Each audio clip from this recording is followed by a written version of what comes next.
Evening, all earth lovers. I had planned a short retreat to the London Library to research puffins amidst the musty stacks, but was prevented by this latest lockdown. Mindful of the carbon generated by Googling, I was also prevented from looking them up online. My only resource, therefore, was my straggling and intermittent memory. But sometimes the only available path is the right path, and what follows is everything I know about puffins. For a long time, I thought puffins were books. This was because the children's arm of the Penguin publishing house was called Puffin Books, and I devoured them in much the same way as a captive seal eats fish, whole and without swallowing. At the age of around 7, I entered a drawing competition organised by Puffin, and to my unmitigated joy, won a small, cleverly designed bookcase.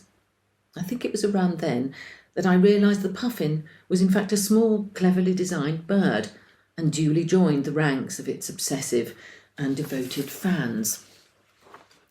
What is it about puffins? Is it simply the startling beak? Or is it the slightly panicky flight, wings appearing too small or short to convey the squat, sturdy little body? Whenever I see a puffin on the wing, a thought bubble always pops up above it. In it, the words, "I'm not sure how much longer I can keep this up." My feeling is that it's the dark markings around the eye that draw us in, giving them a slightly sad, almost concerned expression, as though they might be a bit worried about you, or about themselves as well. They might be, given their current circumstances. I'd look concerned if I thought humans could become extinct within the next few decades. I'd probably look sad too if I spent 2/3 of my life all alone in the North Atlantic Sea. Their magnificent solitude is echoed by the habit of laying only one egg a year, truly a life and death example of putting all your eggs in one basket, and evidence somehow of their uniqueness.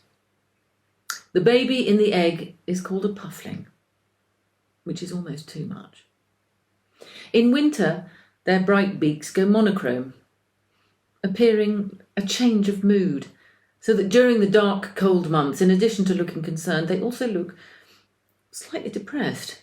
Small wonder we feel such a profound connection to them. I've rarely seen a puffin in the wild.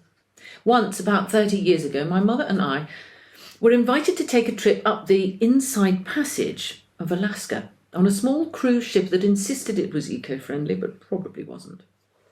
We saw many wonders, but the one thing my mother longed to see, had always longed to see, the puffin, eluded us completely. In the end, I purchased a stuffed toy puffin in the ship's gift shop and paraded it up and down a deck below my mother's cabin, making strange, loud puffin noises, and in the hope of deflecting her from her grief, but then was politely asked to cease by the purser, owing to alarming the elderly couple next door.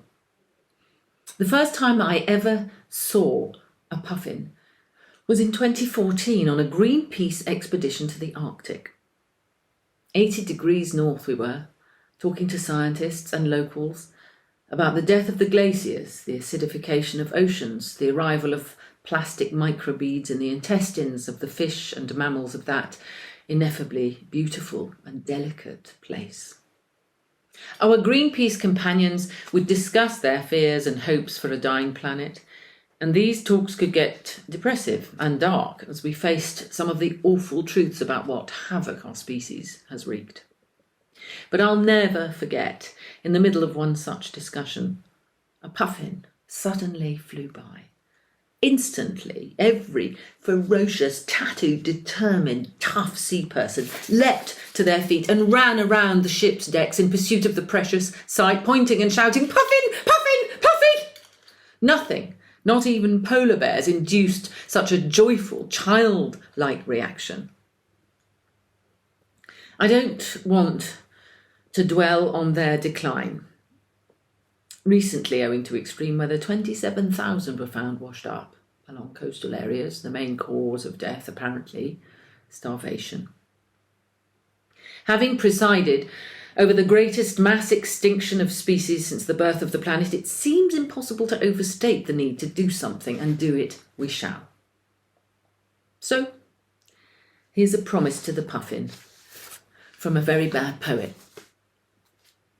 In the name of all pufflings, from one egg a year, I counsel their parents to be of good cheer. We'll clean up the oceans and stop burning oil, deliver your future from our mortal coil. We'll alter our habits, mend most of our ways. We'll do it in months, years, maybe not days. Our passion for you, your protection, your fate is real and is active and won't come too late. You'll thrive once again in the chill of the north, and from that one egg, your pufflings fling forth.